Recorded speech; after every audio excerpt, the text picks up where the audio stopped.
Salut les amis! Alors aujourd'hui, je vais poursuivre la lecture des courriers humides, notamment en abordant la lettre D792-1. Les Oemiwa, incarnation cosmique qui s'incarne sur les astres froids pour y impulser l'évolution. Partie 1. Chère Marie-Georges Barrenechea et épouse Carmen Maria. Comme vous vous le rappellerez, dans la conversation téléphonique que vous avez eue avec l'un de mes frères, vous lui avez demandé que nous vous tenions informés sur Oumuoua. Il est certain que si on fait exception d'un document délivré à vos frères situés sur le continent d'Amérique et rédigé en termes similaires, nous avions préféré ne pas insister excessivement sur un thème historique qui vous affecte aussi à travers la figure pour vous sacrée de Jésus. Et nous agissons ainsi pour ne pas blesser excessivement vos sentiments religieux. Il est certain qu'à une période reculée de l'histoire, Oumuoua est apparu parmi les habitants de Oumo, entouré d'une auréole mystique. Wai'i Oumuoua pourrait se traduire par quelque chose comme Oumuoua divin, bien qu'il ne soit pas développé une religion institutionnalisée autour de son souvenir, comme cela s'est produit sur Oyaga'a, astre-terre. La cosmobiophysique moderne jette suffisamment de lumière sur ce phénomène grandiose qui, parce qu'il ne se fonde sur des lois cosmologiques, est moins merveilleux. Avec cette nuance que les connotations émotionnelles et l'interprétation biophysique de cet événement sont très loin de la notion que vous avez élaborée sur le fait historique de la naissance de Jésus, qui, comme nous vous l'expliquerons, est semblable à celui de Oumuoua. Pour vous, la figure de Jésus est divine et entourée de connotations mystico-religieuses. Il s'agirait d'un fait surnaturel, théologique, et dans ce contexte, il est explicable que s'instaure une église. Comme vous le vérifierez dans les pages dactylographiées ci-jointes, le phénomène d'un Oemiwa s'inscrit dans un cadre scientifico-biologique explicable quand on a une conception holistique du Wam-Wam, univers multiple. Qu'au cours de l'évolution biologique surgisse un Oemiwa est aussi logique et nécessaire qu'une roche soit attirée par un astre à cause de la gravité. C'est pour cela que, pour un esprit religieux de la Terre, la notion d'un Oemiwa le laissera froid, le désenchantera et peut-être le décevra. Entre autres aspects parce que l'image de Wa, Dieu, que nous autres acceptons, n'a rien à voir avec la notion théologique que beaucoup de religions de la Terre ont forgée autour d'un type anthropomorphe sur le plan mental, paternel, qui punit et récompense, supra-intelligent et créateur. Pour nous, par contre, toutes vos idées se situent dans le domaine des mythes, qui s'expliquent dans le cadre de l'évolution historique de votre réseau social terrestre.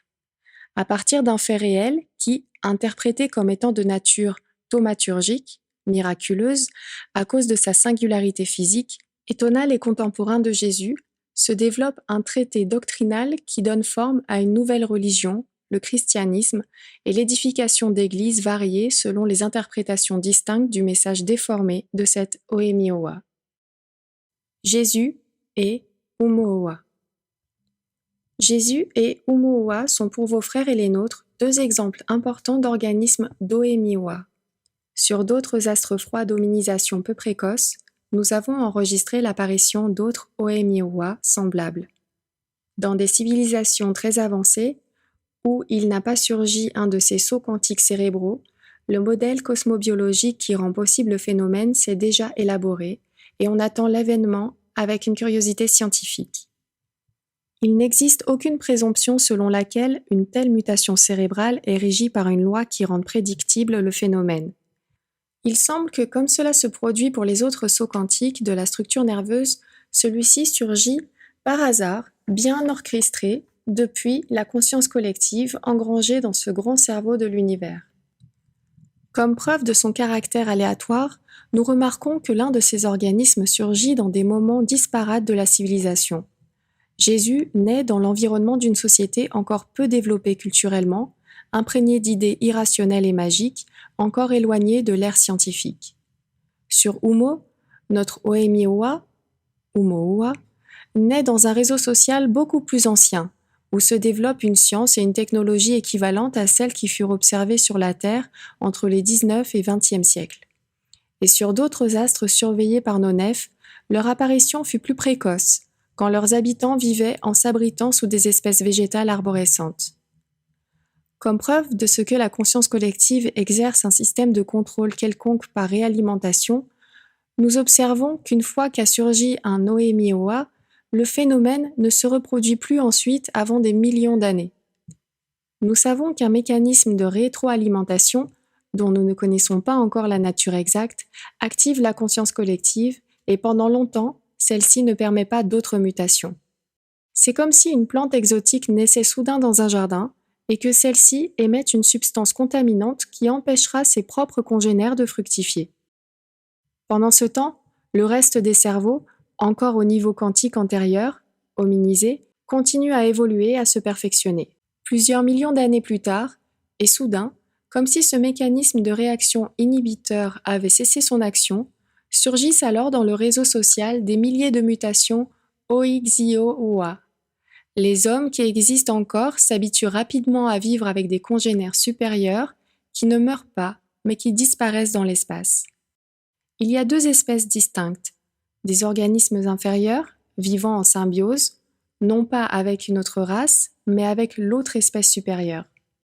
Rapidement, l'ancienne famille d'Oemii s'éteint par réduction de leur nombre, pendant que les nouveaux êtres qui suivent des règles éthiques sublimes forment une structure sociale parfaite, pendant peu de temps, puisque leur asneibiaideo, absorption par la conscience collective ou disparition, décime progressivement ce merveilleux réseau social jusqu'à ce qu'il disparaisse de l'astre froid. C'est la mort naturelle d'une vieille humanité planétaire. Note 13. L'échantillonnage que nous avons pu réaliser sur des astres froids connus montre un profil type de Oemioa correspondant aux deux sexes, extraverti, loquace, mais peu enclin à établir des relations affectives, intimes et sexuelles. Il est certain que, même s'ils en avaient l'intention, étant donné les caractéristiques de son bagage chromosomique, le résultat serait négatif. Probablement, son inhibition sexuelle constitue un puissant système défensif de la conscience collective face au risque d'une prolifération excessive. Dans les phases tardives de l'humanité, où surgissent de nombreux Oemii, les mécanismes d'interfécondation sont quasi inopérants. Des phénomènes socio-collectifs au cours desquels des milliers d'Oemii se réunissent pour méditer profondément, atteignant un état émotionnel d'une telle intensité en magnitude que tout ceci disparaisse à l'instant même.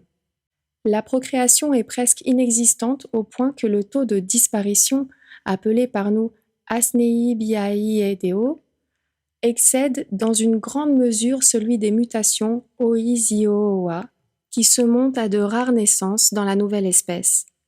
Le réseau social de cet astre habité tend en conséquence à s'éteindre en quelques centaines d'années.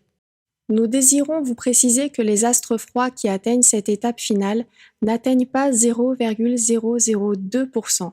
Ce sont de véritables raretés biologiques dans l'univers multiple. Un tel événement cosmobiophysique, dont nous venons de définir la rareté entre autres phénomènes naturels, et il est logique qu'il crée surprise et étonnement parmi les contemporains de cet organisme singulier. Son anatomie externe est semblable à celle des Oemii. C'est pour cette raison qu'on le qualifie d'homme. Nous avons déjà vu que sur le plan de la taxonomie, dans le cadre des espèces biologiques distinctes, sa structure doit être classée à part. Son intelligence est très supérieure à la moyenne. Ceci est dû au développement de son cortex frontal. Il le convertit en meneur d'homme. Son pouvoir de persuasion, de rayonnement affectif, de captation de volonté est logiquement supérieur du fait que son enseignement verbal est recueilli et répandu avec un profond respect. Les normes de conduite sont inévitablement impeccables. N'oublions pas qu'un être avec ces caractéristiques non seulement atteint un niveau de conscientisation très élevé, mais qu'une nouvelle chaîne d'atomes de krypton lui transfère immédiatement des modèles d'ordonnancement à partir du même pôle cosmologique d'information, Wa, Dieu. Bien que son libre arbitre atteigne une valeur proche de 100%, il est quasiment imprévisible qu'il adopte des conduites qui violent ces mêmes Wa, lois, qui sont si subtilement engrammées dans son subconscient et qui affleurent facilement la conscience. Dans un environnement parfois corrompu, dans lequel leur vie se déroule, la renommée de leur moralité sans faille se répand avec une grande facilité. Naturellement, les pouvoirs établis perçoivent le danger que peut représenter pour eux un meneur d'hommes dont la capacité d'entraîner les foules se retournerait contre leurs intérêts. Et c'est ce qui s'est passé précisément dans nos astres froids. Bien que dans des contextes historiques différents, Oumuoua est envoyé en prison par une fille cruelle et despote. Ceux qui l'ont capturé se disposent à réaliser des expériences biologiques sur son corps. Les premiers récits, sûrement déformés, racontent que son corps disparut à l'instant de sa mort. Il est inutile de se lancer dans des spéculations sur la question de savoir si Asnei Biaedo, mutation par effet frontière, s'est déroulé avant son décès ou non. Ceci se produit à l'instant où le degré de conscience, en raison d'un cadre émotionnel qui perturbe le système limbique, met le Wam-Wam, l'univers multiple, en danger. Note 9. Bien que l'information qui nous soit parvenue au sujet de Oumuoua soit plus précise et digne de foi que celle que vous possédez sur Oyagawa, Jésus, nous souffrons d'une importante carence de données sur sa vie, due en partie au sicaire de la jeune chef d'État de l'époque, qui ordonnèrent de détruire toute la documentation qu'ils pouvaient trouver sur cette hominidé exceptionnelle. Il est nécessaire de faire allusion à la cruelle dictature d'une enfant, Hui-1, fille de Hua-3. D'un âge tendre, elle se charge du pouvoir au décès de sa mère, Ie 456, fille de Naa 312. Celle-ci s'était proclamée reine absolue de Oumo. Après avoir donné la mort d'une manière épouvantable à 9 hauts dignitaires qui, conjointement avec d'autres représentants, gouvernaient sagement le réseau social. Elle était une fanatique de la recherche scientifique. Sa culture n'était pas très étendue, mais elle ressentait une crainte respectueuse et de l'enthousiasme devant le progrès. Dans sa demeure fastueuse, elle s'entourait de chercheurs et fit en sorte que de nombreuses habitations soient destinées à être converties en laboratoire. De nombreuses matinées, elle se rendait secrètement, sans la compagnie de ses policières, dans les pièces creusées dans la roche, et si elle ne voyait pas d'activité, elle ordonnait d'exécuter les scientifiques et les collaborateurs responsables. Elle eut une idée cosmologique brillante, bien que tordue, distordue, que la science a confirmée en partie, bien qu'elle s'avéra fallacieuse dans sa structure. Elle fit écrire que les créateurs de l'univers sont les Oemi. Quand l'un d'entre eux formule une loi physique, il la crée en cet instant même. Cela ne se pose pas exactement comme ça, mais son dogme servit beaucoup plus tard pour découvrir l'action modélisatrice du cerveau pensant sur le Wam-Wam, univers multiple. Anthropothéisme, penchant à croire que le réseau social d'Oumo est le Dieu créateur de l'univers lui-même, et que, dans son propre corps s'abrite l'encéphale de Wa, Dieu, elle se présentait au pied d'un volcan, perchée et assise dans les branches d'un Ixisoo, espèce arboricole très touffue, et faisait venir pour contempler sa figure infantile des centaines de milliers de sujets qui devaient se présenter devant elle dévêtus et avec la tête et le visage recouverts de Eioji, une substance gélatineuse qui produisait des brûlures sur leur épiderme. Les serviteurs de son corps étaient tous des humains consacrés à la science. C'était un honneur de lui mettre la tunique de couleur orange, symbole de son pouvoir, ou d'introduire dans sa bouche le xou-xou, un long tube flexible par lequel elle aspirait des jus. Son égolatrie atteignit un sommet. Elle projette un plan grandiose d'industrialisation visant à se procurer l'énergie provenant de Yuma, soleil, pour la fabrication de biens de production et d'immenses quantités d'instruments pour la recherche dans différents domaines de la physico-biologie.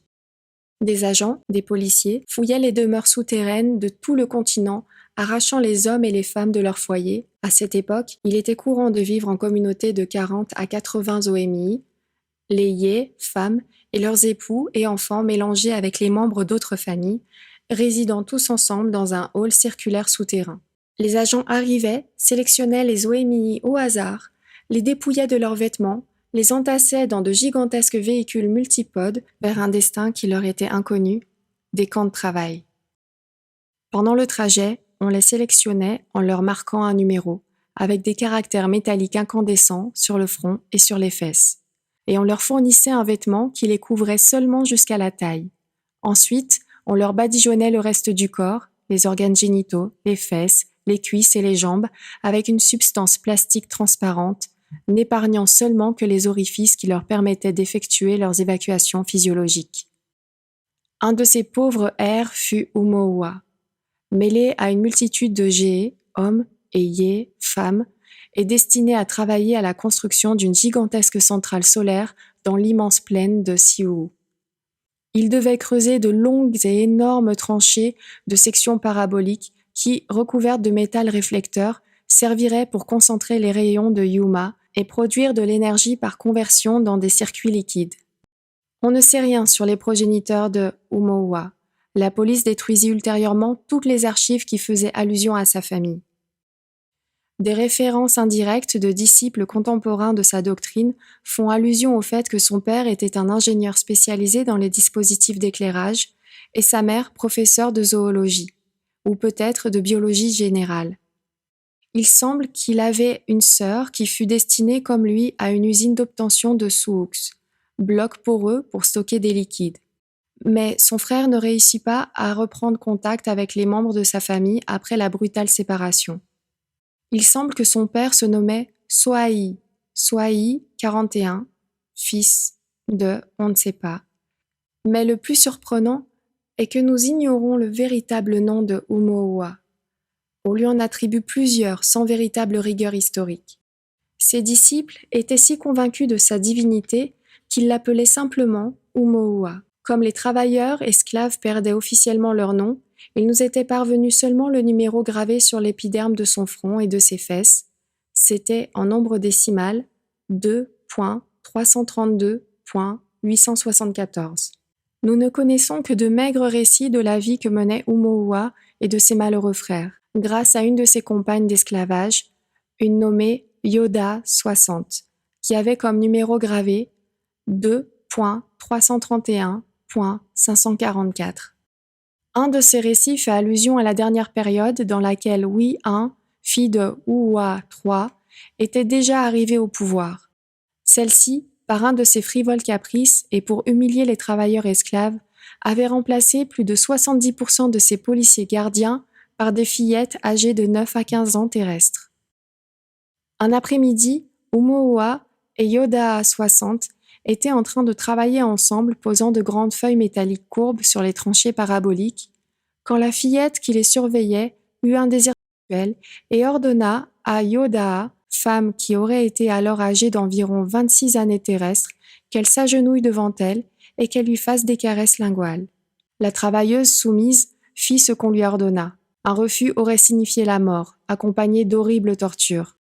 La fillette a dû être insatisfaite du zèle montré par la subordonnée, et avec son ouhoula, verge d'acier pourvu d'aiguilles à son extrémité, elle commença à frapper de manière barbare son corps sans défense. Umoua, qui jusqu'alors avait assisté impuissant à la scène, courut vers le couple et regarda fixement le petit tyran.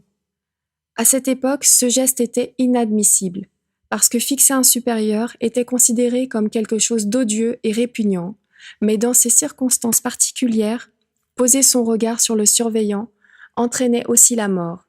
La jeune fille ne put supporter le regard de son esclave, jeta la ouhoula et courut se cacher derrière d'autres travailleurs. Cet enfant se convertirait quelques jours après en une fidèle disciple de Umoua. Yé 456 mourut assassiné dans des circonstances qui n'ont toujours pas été tirées au clair par nos experts en histoire. La version la plus probable est qu'une professeure de technique de mélange de parfums, Joeexo 87, fille de Uexo 82, par vengeance, pour avoir été châtiée en ayant eu les fesses plongées dans de l'eau bouillante, plaça un explosif dans la SAAVI, salle de bain. Du moins, fournit-on des preuves réelles ou fausses de son complot, l'unique victime fut la tyran. Une enfant faible lui succéda, sa fille, Hui I, qui manifesta rapidement des traits pathologiques axés sur sa cruauté, dépassèrent de beaucoup ceux de sa progénitrice. Son raffinement à faire souffrir ses sujets esclaves dépassa tout ce qui était imaginable sur Umo. En premier lieu, elle ordonna que ses matières fécales soient ingérées par tous ses sujets comme signe de soumission. Ses tuteurs, terrorisés par la réaction imprévisible de l'enfant s'il s'opposait à ses désirs, lui firent voir avec des explications simples qu'il était impossible de réussir à ce qu'une masse fécale si réduite puisse être distribuée aux millions d'habitants de l'astre froid. Il fallut qu'une commission de serviteurs intellectuels se réunisse pour chercher une solution au problème, puisqu'elle menaçait d'effectuer un épouvantable génocide, ne laissant la vie qu'à ceux qui auraient eu la chance de consommer ses excréments. Finalement, on trouva la solution qui lui donna satisfaction. Les selles de ses serviteurs, des membres de la police, des hauts dignitaires locaux et de toute la structure sociale dirigeante du réseau social de Humo furent mélangées avec une dilution de degré infinitésimal dans d'immenses quantités d'eau des déjections du tyran. Les ordres édictés pour exécuter cette exigence furent à l'origine de nombreuses révoltes parmi les travailleurs esclaves, dont beaucoup de ceux-ci étaient de brillants scientifiques. La brutale police étouffa le soulèvement, tuant des milliers d'innocents en leur enfouissant la tête dans du fumier d'animaux. Les vagues du soulèvement arrivèrent aussi dans la vallée de Siou, et la police s'apprêta à les réprimer. Umowa jouissait d'un grand ascendant moral, non seulement sur les ouvriers esclaves, mais aussi sur les gardiens eux-mêmes. Celui-ci arracha un amplificateur phonique à l'un des sicaires et imposa le silence aux nombreux groupes d'OMI qui l'écoutaient. Ces sublimes paroles apaisèrent les réactions émotionnelles de haine. Les esclaves obéirent aux ordres impériaux de mâcher tous les 12 jours les selles humiliantes, et les dignitaires et les surveillants décidèrent un pacte de silence pour oublier les provocations et manquer aux ordres d'exécution et de torture qu'on leur avait donnés. Umowa s'entourait toutes les nuits de centaines d'OMI, parmi lesquels se mêlaient même des surveillants et des dirigeants du camp, qui recueillaient avec ferveur chaque taou, maxime morale, qui sortait de son organe de phonation. Umowa, si nous devons accepter le témoignage de quelques-uns de ses auditeurs, parlait avec un ton persuasif. À cette époque, la proportion d'OMI qui jouissaient de facultés phono-émissives était beaucoup plus grande qu'aujourd'hui, et Umowa n'avait pas ses cordes vocales atrophiées. À cette époque-là, commençait à se développer la faculté d'émettre un double message par la verbalisation, mais le second était beaucoup plus pauvre, bien que doté de riches nuances émotionnelles. Umowa n'utilisait presque pas ces facultés normales de transmission que vous appelez télépathie. Umowa écrivit le fameux Waboxi sur des lames transparentes. Malheureusement, après sa détention, les policiers s'emparèrent de l'original et des copies, et quand Hui I ordonna de détruire tout ce qui ferait allusion à Umowa, son texte fut perdu pour toujours. Yoda 60 rapporte que le texte était illustré de beaux schémas de ce qui devrait être un système de relations morales entre les OMI du vaste continent de Humo. Mais sa voix nous est parvenue par l'intermédiaire des bandes de Zuuro, bandes capables d'enregistrer le son optiquement, paradoxalement conservées par une des très jeunes surveillantes qui se refusa à suivre les ordres stricts de destruction. Passé un certain temps, la renommée de Umowa arriva jusqu'à l'enfant Hui I elle-même, à travers son terrible réseau de surveillantes espionnes. Hui I avait à cette époque remplacé une grande partie des gardiens adultes par des fillettes approximativement de son âge. Le dressage auquel elle les soumettait les avait rendus plus cruels que les géés, hommes.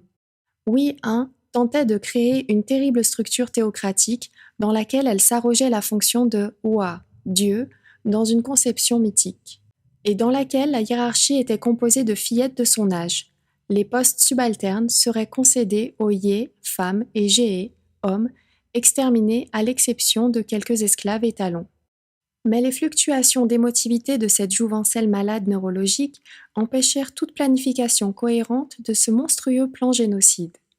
Il lui suffisait que n'importe laquelle de ses servantes commette une faute pour non seulement la châtier d'une manière barbare, mais encore pour se hâter de dicter des lois cruelles contre les femmes. Sa fameuse instruction qui obligeait toutes les Yé de Humo à tomber enceintes de force, en supprimant les stériles, fut dictée par la Ojiya, la dignitaire suprême de Humo. Quand Yaa 63, une des esclaves destinée à boire la miction de sa maîtresse suprême, renversa quelques gouttes de liquide, souillant les cuisses de la Ojiya. Il se créa des tensions aiguës entre les nouvelles et brutales jeunes gardiennes et les agents mâles qui restaient encore dans la vallée. ces derniers fidèles à Umoua. L'un d'eux avertit le sublime maître que les ordres avaient été donnés de le conduire jusqu'à la fillette gouverneur de la région pour l'interroger sous la torture. Umoua fuit de la vallée, mais les surveillants adultes sont capturés et torturés. Pour ne pas compromettre ces malheureux Oemii, cette Oemioa se présente volontairement aux autorités de sa zone. Wei 1 prit connaissance de sa détention par le Ibayani, canal informatif consistant en des postes qui émettaient et décodaient de la lumière modulée. C'étaient de grands cylindres d'un alliage de chrome qui agissaient comme relais des signaux lumineux. L'histoire relate que la fillette se trouvait dans l'enceinte du yakeai, art de parfumer, avec ses esclaves. Dans un cri ululant de joie, elle donna immédiatement l'ordre de l'écorcher vif pour faire des recherches biologiques avec son corps. Les derniers jours de sa vie, Umoua émit ses taao pour ses disciples par des émissions en télépathie. Sa fin, vous la connaissez par un document que nous avons envoyé il y a quelque temps.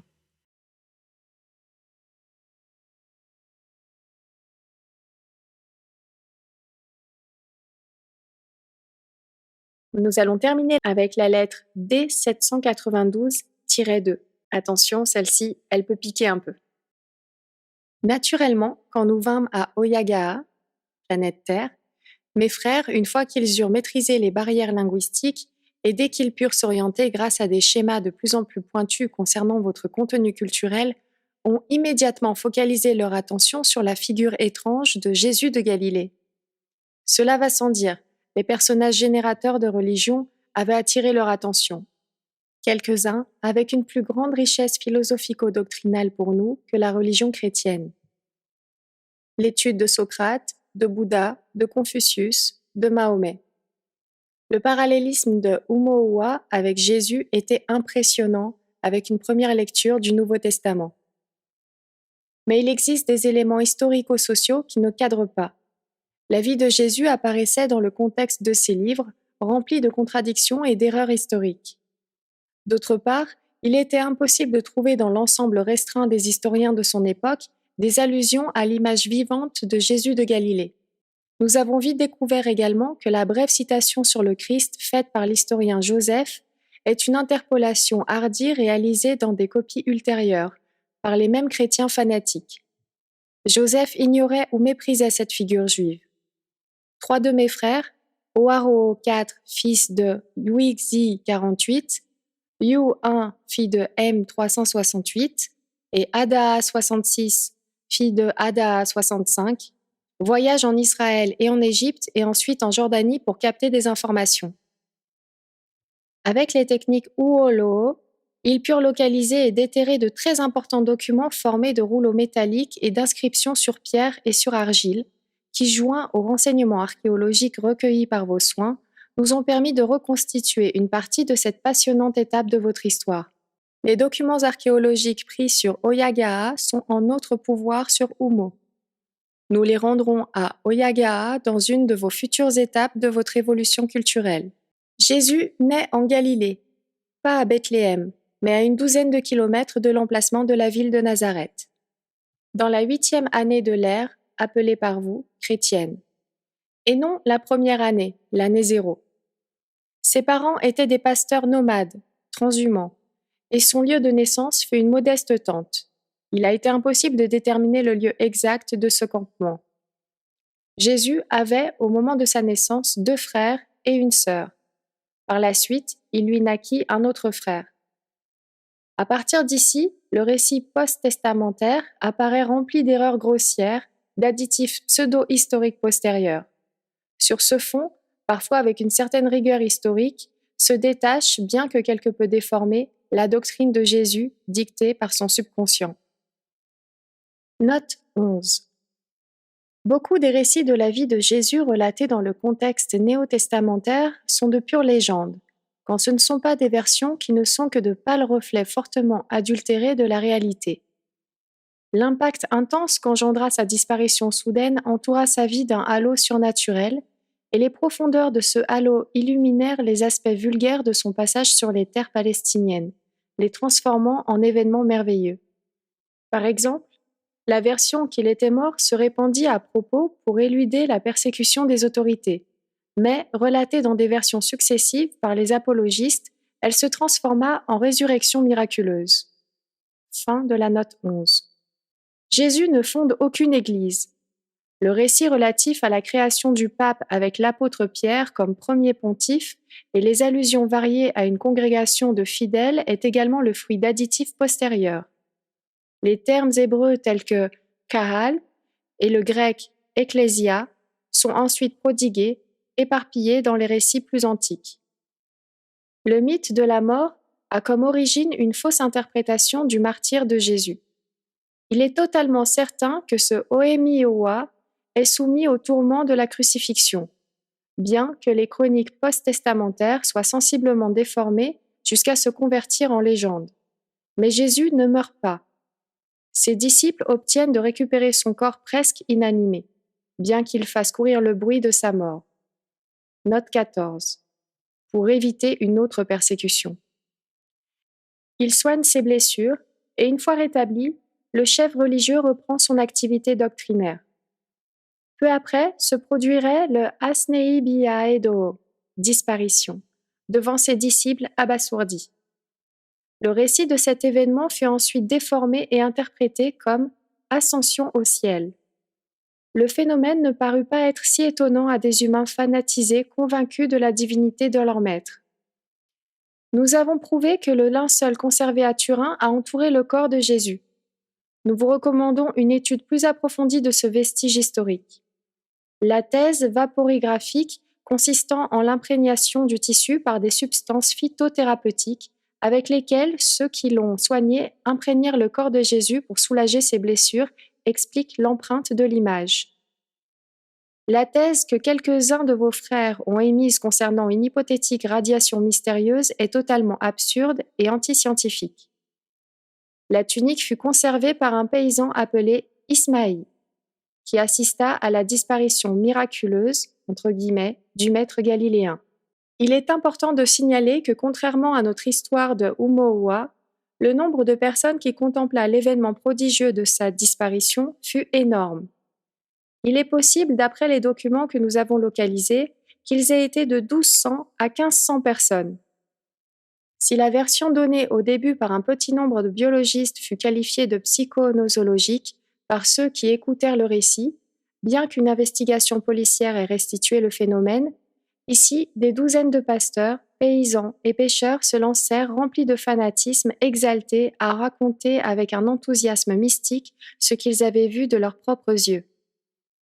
Note 15. Bien que l'environnement idéologique de ces humains fût rempli d'idées superstitieuses sur les pouvoirs magiques des prophètes et des sorciers, les gens ne parvenaient pas à observer dans la pratique autre chose que des tours simples d'illusionnisme élémentaire. La disparition instantanée d'un être humain en plein jour dut les surprendre profondément. Fin de la note 15. Immédiatement se forme une secte chrétienne qui atteint un apogée inhabituel depuis l'an 38, ère occidentale, jusqu'à l'an 129 à 133.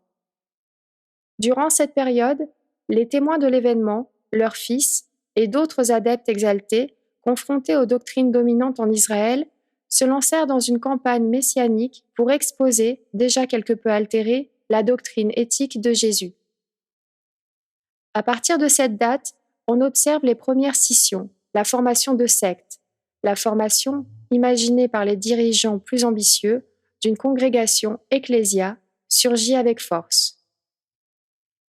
Jésus avait, durant sa vie, fréquenté des personnes remarquables qui dirigeaient les assemblées ou synagogues et liaient amitié avec eux. N'oubliez pas qu'en Judée, les hommes éminents les plus riches étaient intégrés dans la classe sacerdotale, c'est-à-dire les dignitaires du sacerdoce suprême du temple. Le flux d'argent était immense. Il provenait de dons de juifs et d'impôts religieux. De cette façon, le Sanhédrin comptait sur un pouvoir secret qui s'étendait jusqu'aux confins de la Judée. Quelques-uns de ces hommes éminents s'étaient convertis en disciples secrets de Jésus et ils purent assister au prodige de sa disparition. Grâce à leurs nombreux biens, ils œuvrèrent à la formation de telles sectes ainsi qu'à travers leurs fils et leurs petits-enfants. Au début surgirent deux groupes importants, l'un issu de sectes juives, minoritaires, et l'autre de réseaux sociaux palestiniens, bien que d'une certaine façon fondé sur le judaïsme. Il naît aussi un groupe essénien, qui déforme sensiblement la doctrine. Un rôle éminent, à des dates ultérieures, fut tenu par les descendants d'une secte qui avait embrassé une forme de vie monastique formée par quelques amis de Jésus et qui vivaient dans des grottes près de Jérusalem. Les différences sur la signification des idées de Jésus deviennent chaque fois plus tendues. C'est seulement un souvenir commun qui unit ces hommes. Leur père ou grand-père avait vu le prodigieux miracle d'un maître divin qui devient soudainement transparent. Le germe de l'idée ecclésiale apparaît précisément, reconduite par un groupe de moines de Jérusalem fortement hiérarchisés. Parmi eux, il y avait d'anciens disciples d'un autre OMI historique, bien que son histoire soit également déformée. Jean le Baptiste. Note 16. Jean le Baptiste joue un rôle historique très important dans la vie de Oyagawa, Jésus. C'était une période triste et dramatique pour le peuple juif sous le joug des païens romains qui, idéologiquement, étaient beaucoup plus en retard que les monothéistes yahvéistes. Longtemps auparavant avait commencé l'expulsion des hiérarques portant le nom d'Hérode, jusqu'à ce que le peuple ressente haine et répugnance. Hérode, fils de Antiphatre, s'était servilement offert à Octave à Rome et il débarqua en Judée avec ses armées, infligeant finalement une défaite aux défenseurs de Jérusalem, imposant un nouveau Sahédrin, ayant à sa tête le nouveau grand prêtre Aristobule, jeune parent d'Hérode, et se proclamant roi de Judée avec l'appui de Rome. Les classes élevées le soutenaient, car Hérode, éduqué à Rome, planifia intelligemment le pays et inaugura une ère de nouvelles constructions basée sur les techniques architectoniques romaines. Mais les couches populaires ressentaient de la haine envers lui. Ils le considéraient comme un traître qui avait vendu l'ethnie de fières traditions aux barbares envahisseurs en provenance de la péninsule italienne. Des années plus tard, commencèrent à surgir des hommes inquiets et rebelles à l'esprit neuropsychique de chef, qui se présentaient comme prophètes, prêchant la fin des temps, interprétés à la lumière des textes sacrés. Jean était le plus intelligent et le plus fameux d'entre eux. Des adeptes fanatiques esséniens et samaritains le suivaient. En ce temps-là, un descendant d'Hérode, Antipas, exacerbait les commérages des paysans, des pasteurs, des artisans et des prêcheurs. Ce dernier avait décidé de s'unir par le mariage à sa nièce par le sang. La loi de Moïse, très puritaine, considérait cet événement comme étant incestueux, abominable et exécrable. Jean le Baptiste exhortait ceux qui voulaient l'écouter à purifier leur corps dans l'eau pour organiser un soulèvement contre les hiérarques maudits par Jéhovah et les poignarder. Parmi tous les premiers disciples de Jean, il y avait Jésus. Celui-ci s'était senti séduit par les idées plus pures prêchées par son maître, qui exhortait à un retour à une vie plus pure et à une interprétation plus fidèle de la loi de Moïse. Jésus était un être beaucoup plus intelligent que Jean, et doué d'une capacité de persuasion plus puissante. De nombreux adeptes du Maître focalisèrent leur attention sur le jeune bras droit. Jésus s'opposa publiquement à Jean quand celui-ci commença à prêcher l'assassinat d'Hérode et des autres hiérarques juifs. Jean réagit en l'expulsant de ses rangs, et Jésus emmena avec lui une grande quantité d'adeptes. Fin de la note 16.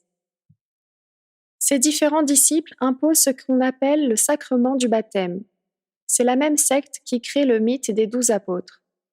Non qu'il n'ait pas existé, quelques-uns étaient parmi les disciples de Jésus, d'autres peuvent être attachés au groupe des anachorètes. Ils s'arrogèrent un rôle de protagonistes qu'en réalité ils n'eurent pas. Ce seraient les Shéliim, les dirigeants de la nouvelle congrégation hiérarchisée. Autour d'Esteban, l'un des dirigeants d'une autre secte qu'on appelle les hellénistes, s'agglutinent des Juifs très cultivés qui embrassent la doctrine déjà très altérée de Jésus. Le conflit entre ces derniers et le vieux groupe monocal devient très grave. Les premiers partent du principe qu'il était nécessaire de souffrir la persécution et le martyre comme Jésus. Leur dialectique était plus riche, c'étaient des hommes plus intelligents que les moines. Les zélotes eurent avec eux d'aigres disputes qui dégénérèrent en rixes sanglantes. Esteban fut sauvagement assassiné. Ils lui extirpèrent les parties génitales et lui arrachèrent les yeux et lui ouvrirent l'abdomen vivant. Ensuite, La version des autres membres de la secte fut qu'Esteban avait été exécuté. Le restant des partisans s'enfuit à Samarie. Les hellénistes continuèrent à se répandre sur le littoral méditerranéen, en Syrie, en Phénicie. Des congrégations ecclésiastiques se forment suivant cette ligne théologique, entrant en concurrence avec l'effort des moines qui, au début, avaient été patronnés par les 12 apôtres. Un obscur Ohémii, humain, du nom de Paul de Tarse, se distingua pendant la persécution des hellénistes. En principe, il avait adhéré aux Zélotas. Ensuite, il les trahit, et ceux-ci jugèrent de le tuer. Un helléniste du nom de Thaïs l'initia au mystère de la doctrine de Jésus. Thaïs avait aussi assisté à la disparition ou ascension dans le ciel. Après son intégration dans le groupe, il voyage en Syrie pour créer de nouveaux groupes, de nouvelles églises. Dans ces communautés, il régnait un intense respect de la liberté des adeptes. La hiérarchisation rigide et les règles sévères qui devaient régir les communautés plus sclérosées pendant les siècles postérieurs y sont inconnues. On exhorte les fidèles à régler leurs actes en fonction de l'enseignement divin de Jésus pour ne pas violer gravement le droit des êtres les plus faibles. Ici, la véritable ouaa, loi, surgit dans toute sa pureté. Jusqu'en l'an 49, les Zélotas provoquent des troubles graves à Jérusalem. L'origine de la révolte doit être centrée dans le fait qu'une jeune Zélota, une certaine Difa ou Diva, fut sauvagement violée par un soldat de Rome. La rébellion s'étendit à toute la Palestine.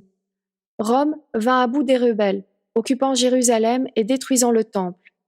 Les sectes chrétiennes se voient gravement affectées à cette époque. Plus tard, Jacques meurt et la secte de Jérusalem se disperse. Jusqu'en l'an 72, elle a souffert d'un déclin notable de son ancienne influence. Pendant ce temps, des groupes hellénistes continuent à se réformer. Ils avaient écrit ce qu'on appelle l'Évangile selon saint Marc jusqu'en l'an 52, et ils le répandaient avec rapidité. De son côté, un exilé palestinien du nom de Naour écrivit l'Apocalypse selon saint Jean en l'an 79. Cet homme haïssait les Juifs, et il écrit son texte pour attiser le climat social qui existait chez les Palestiniens contre cette race. Ce qu'on appelle les épîtres de Jacques fut écrit entre les années 78 et 81. Nous pouvons vous révéler qu'elle non plus n'est pas écrite par Jacques. C'est l'œuvre de deux auteurs, dont l'un s'appelle Daniel le Juif, qui s'efforcent tous les deux d'amener au christianisme par leurs textes des Juifs dispersés après la destruction du temple de Jérusalem.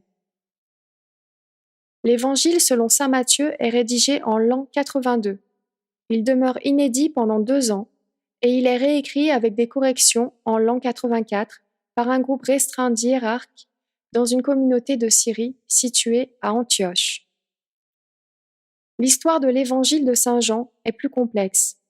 C'est précisément Jean qui raconte l'agonie de Jésus et sa vie telle qu'il l'a connue à travers des versions adultérées d'autres disciples de Jésus et comme il l'a vécu lui-même à des adeptes variés de Smyrne. Ceux-ci recueillent les récits oralement et rédigent de mémoire l'Évangile, qu'ils ne feront pas connaître avant 3 autres retouches. L'Évangile ne prend sa forme définitive qu'au bout de 2 ans et 5 mois, et son texte commence à être divulgué en l'an 96. Dans la dernière période du siècle I, les chrétiens se réunissent dans les demeures des dirigeants les plus éminents des sectes. Ici se célèbrent des scènes collectives en souvenir du Maître Jésus au cours desquelles on lit des récits de sa mort. Cette coutume poursuivit sa ritualisation jusqu'au premier quart du IIe siècle, jusqu'en l'an 118, où l'Eucharistie apparaît déjà instaurée comme sacrement. Les anciens se chargent d'un culte qui alors s'était déjà ritualisé et également codifié dans certaines communautés. Les évêques se chargent d'administrer les biens procédant d'un fonds commun des membres des congrégations. Finalement, cela se fit par le contrôle des communautés. La période médiane entre les années 170 et 243 se caractérise par la naissance de l'institution de l'Église. Les évêques comprennent qu'il faut unir les communautés dispersées sous un contrôle commun et un code uniforme de la doctrine qui jusqu'alors était exposé de façon anarchique par chacune des congrégations indépendantes. Mais les groupes ne se montrent pas tous favorables à cette fusion. En réalité, la secte dite chrétienne était scindée en une multitude de petits groupes, dont certains, suivant une ligne de pensée éclectique, amalgamaient des doctrines procédant de la mythologie grecque et romaine avec le christianisme. Quand il ne se produisait pas une étrange symbiose d'idées juives, égyptiennes et chrétiennes. Le groupe le plus important des opposants à l'autre ligne est celui formé par les écoles gnostiques. C'est une autre façon plus épurée de comprendre le christianisme. L'interprétation officielle falsifiée des historiens de l'Église catholique romaine rapporte avec une emphase particulière le conflit entre les deux idéologies. L'une la serait représentée par le christianisme à ses origines jérusalémiennes et helléniennes, et l'autre par une secte quasi païenne appelée le gnosticisme. La réalité historique, telle que nous l'avons évaluée avec des documents qui ne vous sont pas accessibles, est tout autre. Il s'agit de deux interprétations mythiques du christianisme. Toutes les deux adultèrent le message originel de Jésus dont nous vous avons exposé l'origine cosmobiologique. Jésus voulait, influencé par son subconscient engrammé de modèles de comportement néganthropique, enseigner à ses disciples ces simples éléments d'éthique. La mentalité magique, les croyances exotiques en provenance des diverses cultures mythologiques et l'absence naturelle de rigueur dans la transmission de données par voie orale ou écrite donnèrent naissance à deux grands corps de doctrines dites chrétiennes. La grecque plus pauvre, plus influencée par la terrible notion d'un Jéhovah vengeur et cruel, un Dieu protecteur de l'agressive ethnie juive, et la gnose, avec une philosophie plus élaborée de logique qui voit en Jéhovah un être malin et élabore une idée de Dieu beaucoup plus pure. L'histoire postérieure fut un choc brutal entre les deux conceptions. Finalement, la première, qui imposa son concept d'Église et sa doctrine, est sortie victorieuse. Il est évident que si c'était l'inverse qui s'était passé, vous, en Occident, vous auriez élaboré une philosophie chrétienne également mythifiée et déformée, mais plus intellectuelle et avec un concept de la divinité plus conforme à la science. Note longue, numéro 12. Beaucoup de ces premières communautés chrétiennes étaient un modèle merveilleux de réseau social fondé sur des modèles moraux. On y pratiquait la communauté des biens et les membres qui avaient toujours présente l'image vénérée du Maître sublime Jésus mettaient en pratique ces nobles enseignements. Peu importait que la doctrine fût déjà viciée par une mythification historique de la vie du Maître. Ce qui était important est qu'il se pratiquait entre eux un régime de vie qui, par les données que nous possédons, ressemblait aux fondements éthiques qui régissent les coutumes de notre Homo. Pour cela, l'étude de la civilisation occidentale de Oyagaha nous a grandement séduits. Ce n'est pas parce qu'en son sein le rationalisme scientifique s'est constitué à partir des formes de la pensée grecque, ni parce que les nations de cette région ont en conséquence atteint un niveau de bien-être économique en rapport avec l'évolution de la technique qui en a résulté ainsi que celle de sa mentalité planificatrice, ni par leur forme d'idéologie religieuse. En réalité, la religion structurée dans le christianisme présente une théologie beaucoup moins imaginative que l'hindouisme, le bouddhisme et d'autres formes exotiques de la pensée transcendantale. Quelle est donc la raison qui d'abord suscite notre intérêt pour ce segment de réseau social? Simplement les contradictions encore incompréhensibles qu'on pourrait qualifier de brutales et que l'on observe au sein de communautés de religion d'origine judéo-chrétienne. Si nous nous en tenons au catholicisme, il est déconcertant d'analyser comment ont coexisté dans l'OMI, dont les règles de conduite ont été régies par la loi morale la plus sublime, le fait que vous ayez été capable de donner votre vie au service de vos frères, avec celui de vos frères plus fanatiques qui, au nom de Jésus, ont atteint les limites de la cruauté la plus abjecte.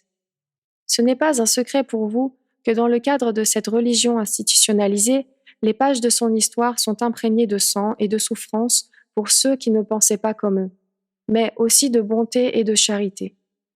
Vous diriez quant à vous que le catholicisme est une saga d'anges et de démons. Une étude objective que nous avons faite donne une balance très négative. Le phénomène ecclésial a fait plus de mal que de bien à l'humanité de Oyagaha. Il a freiné le développement de la science et de la culture. Il a jugulé la soif d'émancipation des conditions de pauvreté et d'esclavage.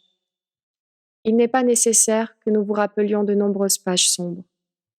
Dans les premiers temps, les communautés de quelques villes étaient d'authentiques modèles de comportement sur le plan éthique. Et les chrétiens, de nombreux groupes souffrirent de terribles persécutions, de tortures inhumaines, donnant un témoignage honnête de leur foi. Mais le constantinisme anéantit les derniers vestiges d'un réseau social fondé sur des principes communautaires et éthiques. Le plus grave n'est pas qu'il se soit structuré sous le mythe du primat Pierre, hiérarchisant son organisation et édifiant sa doctrine au moyen de dogmes. Ce qui a véritablement corrompu l'Église fut le pouvoir temporel et les idées paranoïaques des dignitaires et des théologiens. Le vieux mythe du démon plagié dans les pages bibliques et d'autres religions ancestrales de Oyagaha fut assumé avec une grande intensité par les penseurs de cette institution, car cela leur permettait de justifier n'importe quelle conduite abominable. Ainsi, on persécute de pauvres femmes par milliers, les accusant de cohabiter avec Satan dans une persécution nauséabonde que se partagent les chrétiens catholiques et protestants durant les siècles les plus sombres de votre histoire. Tous les assassinats commis par les fanatiques, la nuit de la Saint-Barthélemy, les assassinés de la Gironde, le génocide du prêtre Ante Pavlevich en collaboration avec les nazis, la mort de Giordano Bruno, les tortures et les crimes des franquistes espagnols, tortures horribles des militaires argentins soutenus par la hiérarchie catholique, etc., ont été justifiés par la morale de l'Église sous le motif que les victimes tentaient, en collaboration avec des forces inspirées par le pouvoir diabolique, de renverser l'ordre établi. Cette Église est donc capable de pervertir le message de Jésus, de lui enlever son prestige et en conséquence d'empêcher un processus de mentalisation du réseau social qui lui permettrait de suivre les lois. Quand des OMI remplis de bonté, nobles et désireux de suivre la doctrine pure de Jésus, ont prétendu de son sein même réformer l'Église, le système, ou bien à créer une barrière antiseptique pour les isoler, ou bien les a purement et simplement éliminés. Vous pourriez choisir beaucoup d'exemples. François d'Assise, Jean XXIII l'archevêque Romero, les fondateurs de la doctrine théologique de la libération et le cas inouï de votre frère Albino, Jean-Paul I, assassiné avec une double capsule d'un agent botulinique et de cyanure potassique quand il projetait d'exiger des comptes des responsables des finances et d'instaurer son nouveau plan de réforme profonde de l'économie. Les espérances naïves selon lesquelles une structure à l'origine viciée puisse expérimenter une conversion en retournant aux sources primitives de l'Évangile, vos frères ont déjà observé qu'elles se sont évanouies après l'éclat du Concile de Vatican II. Le souverain pontife Jean-Paul II s'est chargé de le faire avorter. Les anticléricaux doivent se montrer très reconnaissants à sa personne. En peu d'années, il a fait plus de mal à son Église que tous ses ennemis athées. Fin de la note 12. Note 14. Bien que la mort de Jésus, traitée dans les documents du Nouveau Testament et officiellement admise par les églises chrétiennes, soit la partie historique qui souffre le moins de déformations, la réalité concernant la succession des faits conserve de nombreuses différences avec les narrations transcrites dans les textes pour vous sacrés. La véritable vie sociale de Jésus commence quand ce Ohémiouah, en compagnie de quelques pasteurs des environs de Nazareth, s'approche du groupe des Esséniens qui suivaient Jean le Baptiste. Jésus suit attentivement la parole de ce chef. Beaucoup de ces harangues s'approchent idéologiquement des conceptions éthiques de Jésus. Mais celui-ci découvre à la fin de grandes différences et s'oppose publiquement au maître. Celui-ci, préoccupé, se rend compte que la rhétorique du disciple entraînait beaucoup de ses disciples et craint avec raison un schisme grave dans ses rangs, dont cet obscur Galiléen pourrait entraîner presque tout le gros du groupe. Jean réagit avec violence, jette l'anathème sur Jésus et l'expulse de ses rangs. Une grande partie de ses partisans choisit de suivre le nouveau meneur. Jésus ne se laisse pas emporter par la rancœur. Il garde malgré tout un souvenir nostalgique de Baptiste et parcourt la Galilée recrutant des disciples qui voient secrètement en lui le futur hiérarque de Judée. Jésus s'attire les membres du Sanhédrin. Ceux-ci sont habiles, puissants et riches. C'est plutôt le grand pouvoir de suggestion du nouveau maître et sa grande éloquence qui les séduisent que le contenu éthico-idéologique de ses messages. L'un d'eux, Jonan, projette également de donner un coup au Sanhédrin et d'éliminer le grand prêtre, peut-être pour proclamer son maître à sa place. Probablement, Jésus de Galilée ignore de telles conspirations, bien que l'un des documents obtenus par mes frères contienne un texte qui porte à penser qu'il répréhende les disciples compromis dans ce complot et les admoneste vertement. Mais les rumeurs selon lesquelles Jésus est considéré comme le Messie, celui qui est sacré comme futur roi de Judée, inquiètent les hiérarques. L'annonce que dans les rangs de ses disciples se prépare un complot les alarme pleinement. On l'accuse dans le camp de ses ennemis de pratiquer la magie contre Jéhovah, d'adorer de fausses idoles, de conspirer contre le pouvoir établi, d'être un imposteur qui se proclame le Messie en y mêlant des interprétations des livres sacrés. Josué, comme on l'appelle en Galilée, est déjà désigné et choisit le moment adéquat pour le détruire.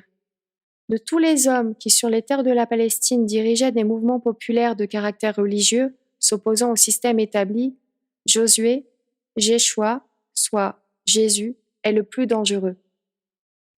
À ce moment-là, Ponce Pilate avait été nommé procureur par Rome en Judée, grâce aux intrigues de Lucius Aelius Séjan, ministre de Tibère, un humain qui détestait la lointaine province romaine de Judée et à qui étaient parvenues les nouvelles des troubles qui se fomentaient dans les classes populaires. Pour Lucius, Pilate était la garantie qu'une discipline de fer serait imposée. Ponce Pilate arrive en Judée et renonce à résister à Césarée. Les légionnaires sont transférés à Jérusalem même et lui-même fixe sa résidence dans la ville sainte. Ce furent les mêmes disciples de Jésus qui poussèrent celui-ci à réaliser son prosélytisme à Jérusalem, probablement avec le secret espoir de soulever les citadins contre la Rome détestée. À ce point, les tensions du maître avec les plus turbulents sont continuelles. Les esprits devinrent très exaltés à Jérusalem dès que les légionnaires furent entrés par les rues étroites de la ville avec des médaillons qui portaient en relief l'effigie de l'empereur Tibère. Les Juifs détestent les représentations iconographiques prohibées par la loi de Moïse. Depuis les toits, ils lancèrent des pierres sur les soldats et ceux-ci réprimèrent brutalement les insurgés. Le Sanhédrin était inquiet. Quelques-uns des leurs étaient avec Jésus. Les espions de Ponce Pilate l'informent sur le risque de révolte si Jésus continue à s'adresser aux natifs de la capitale. La légende de Judas a un fondement réel. Les Romains avaient introduit parmi les disciples de Jésus des agents qui les informaient concernant les paroles du Maître. Ce furent ces derniers qui leur indiquèrent quel était le moment le plus propice pour s'en emparer. Pour éviter les intentions réitérées de ces hiérarques qui cherchaient à emprisonner Jésus, beaucoup de ses disciples avaient formé une armée.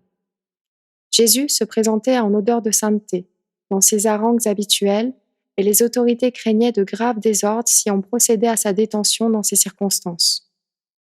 Il ne semble pas que l'épisode du jardin de Gethsémani, qui a été ajouté après le récit néo-testamentaire, ait le moindre fondement historique. Pas plus que les documents qui sont en notre pouvoir ne se mettent d'accord sur les circonstances de cette capture.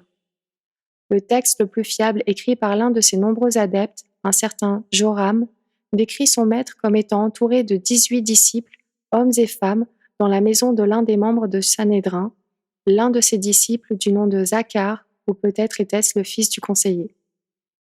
C'est immédiatement après le repas du soir que les légionnaires de Rome, envoyés grâce aux renseignements obtenus des agents traîtres à Jésus, procèdent à sa détention.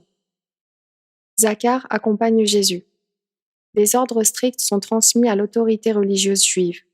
Zakhar et les autres conseillers du Sanhédrin discutent âprement avec leurs compagnons. La scission du conseil menace d'ébranler gravement l'autorité religieuse qui dirige le temple. C'est précisément ce que désire Ponce Pilate dans sa stratégie pour diviser les Juifs. Le grand prêtre prévoit le danger et ordonne de livrer l'accusé à l'autorité romaine pour se débarrasser d'un homme dont la seule présence menaçait de faire vaciller le fragile édifice juif. Pilate désirait humilier Jésus devant le peuple de Jérusalem pour leur démontrer qu'il n'était pas le Messie, l'envoyé de Dieu. Il commença par le castrer, cautérisant ensuite la blessure. Ce sont les légionnaires romains qui se chargent des tortures du condamné. Il l'habille en femme, couvre sa blessure génitale avec un faux voile et montre son corps à la populace. Celle-ci se rit cruellement de cet homme épuisé et presque sans connaissance à force de coups. Quelqu'un lui met sur la tête un cylindre d'osier avec des épines pointues, le couronnant comme roi. Fatigué de jouer avec un corps qui souffre un choc aigu, on décide de le crucifier. Jésus est effectivement amené au Golgotha, pas avec 2, mais avec 5 autres condamnés. Lui devait être le 6e sacrifié ce jour-là. Pendant ce temps, des membres du Sanhédrin œuvraient dans l'ombre. Ils gagnèrent avec de l'argent l'officier romain chargé d'exécuter le condamné. Ceux-ci sont des disciples du Maître et ils ont le pouvoir et l'influence. Cette nuit-là, les 2 légionnaires, qui sont de garde, laissent passer 3 excellents disciples et 2 femmes qui secrètement récupèrent le corps presque agonisant de Jésus. Il n'a pas été possible de déterminer l'identité de ces femmes. Nous ignorons encore si la mère de Oyagawa vivait encore à cette date et si elle fut aussi l'une des femmes qui aidèrent à enlever le maître. Toute l'histoire mythique de l'intervention de Marie dans la période de la crucifixion a été rajoutée dans les textes postérieurs. Cela a pu être une simple invention, mais nous n'oublions pas qu'elle était fondée sur une tradition orale plus ou moins déformée. La nouvelle que le corps récupéré était vivant avait été cachée au reste des disciples. Les notables du Sanhédrin savaient qu'il y avait parmi eux des espions et craignaient donc la réaction des compagnons inflexibles du Sanhédrin et ennemis du prophète, comme celle du proconsul Ponce Pilate, qui, en sentant qu'on s'était moqué de lui, aurait cherché partout le rebelle Jésus. La légende selon laquelle le nombre des disciples se réduisait à 12 a déjà été éclaircie par nos soins. Mes frères avaient été surpris par la contradiction entre la version selon laquelle Jésus était suivi d'un si petit nombre de disciples et qu'un groupe supposé si réduit ait pu éveiller de telles craintes de la part du Sanhédrin et des Romains. Les documents archéologiques découverts par nous jettent suffisamment de lumière sur la question. Le mythe fut développé ultérieurement, quand 12 de ses disciples forment la secte de Jérusalem, opposée aux chrétiens grecs. Ceux-ci s'arrogent le mérite d'avoir été choisis spécialement par Jésus. La réalité est que dans l'important ensemble d'acolytes, les tensions dérivées des interprétations distinctes des idées exprimées par le Maître étaient très graves. La crucifixion et la nouvelle falsifiée de sa mort engendrèrent la division en 4 groupes, dont un mené par Pierre, Jacques, fils de Sébède, et Jean, qui étaient 3 des 7 dirigeants mineurs choisis par Jésus pour organiser ses armées. Le groupe de Jérusalem développait également le mythe de la trahison de Judas Iscariote. Celui-ci était, avec Pierre et 5 autres disciples, l'un des adjoints les plus actifs mais différents des critères de Pierre. Judas apparaît non seulement dans les écrits de l'époque comme libre de toute faute, mais il dirigeait avec beaucoup de ses partisans une révolte dans les rues de Jérusalem contre les foules ennemies de Jésus et les hiérarques juifs, tandis que d'autres disciples de Jésus, et parmi eux Pierre, fuient et se cachent. La calomnie élaborée dans les grottes de Jérusalem des années plus tard atteint des aspects de vraisemblance grâce au fait vérifié de l'existence d'agents payés par Rome et le grand prêtre dans les rangs du maître. Judas Iscariote, son nom est correct, était un humble homme du peuple, ennemi des disciples riches de Jésus, parmi lesquels on trouvait des hiérarques du Sanhédrin. Quand Jésus et ses partisans entrèrent dans Jérusalem, son groupe campa dans le jardin de Gethsémani. Le soir de la capture de Jésus, il n'était pas dans la maison où lieu le dernier repas. Les récits successifs des faits survenus durant ces heures-là se sont mélangés et déformés au fur et à mesure au cours des ans, jusqu'à créer la légende de Jésus priant dans le jardin de Gethsémani. Un émissaire arrive à la tente de Judas avec la nouvelle de l'arrestation du maître. Celui-ci harangue ses hôtes et commence à envahir les ruelles de la ville, pendant que Jésus est sauvagement torturé. Judas est pris, bastonné et son cadavre pendu. Les autres lieutenants abandonnent secrètement la capitale. Récemment arrivés à Oyagawa, la terre, mes frères élaborèrent une hypothèse selon laquelle Jésus était un véritable Oemi-Owa, comme cela a été confirmé, mais ils pensèrent à tort que sa Asneibiaedo, disparition par effet frontière, avait pu se réaliser au moment de sa mort sur la croix, de façon que le récit postérieur de la résurrection soit une légende mystifiée dans les évangiles. Comme vous voyez, une analyse ultérieure à la vue de la documentation obtenue réduit cette hypothèse à néant. Nous sommes désolés de nous différencier des écoles historiques distinctes développées par vos frères de la Terre. L'école mythologique, dont des historiens ont élaboré un excellent travail en Union soviétique, n'a pas raison de nier l'existence de Jésus. L'école historique représentée par vos frères Renan, Loisy, Stanton, Bultmann s'approche plus de la réalité, mais faute de documents, elle se débat parmi des ombres. L'école représentée par les historiens ecclésiaux est totalement discréditée parce qu'elle essayait de développer une pseudo-histoire christologique basée sur des textes que votre esprit critique rigoureux lui-même considérerait comme étant truffés d'éléments mythiques. Tous vos frères de tendances distinctes, animés d'une excellente bonne foi, mais privés d'informations suffisantes, se débattent dans les affres du doute. Nos apports ne vont pas vous en libérer, d'autant plus que nous nous refusons à apporter les preuves que nous possédons. Le faire supposerait que nous soyons dans l'obligation de nous identifier comme Oemii de Oumo, Oumain de Oumo. Fin de la note 14 et fin de la lecture de la lettre D792-2.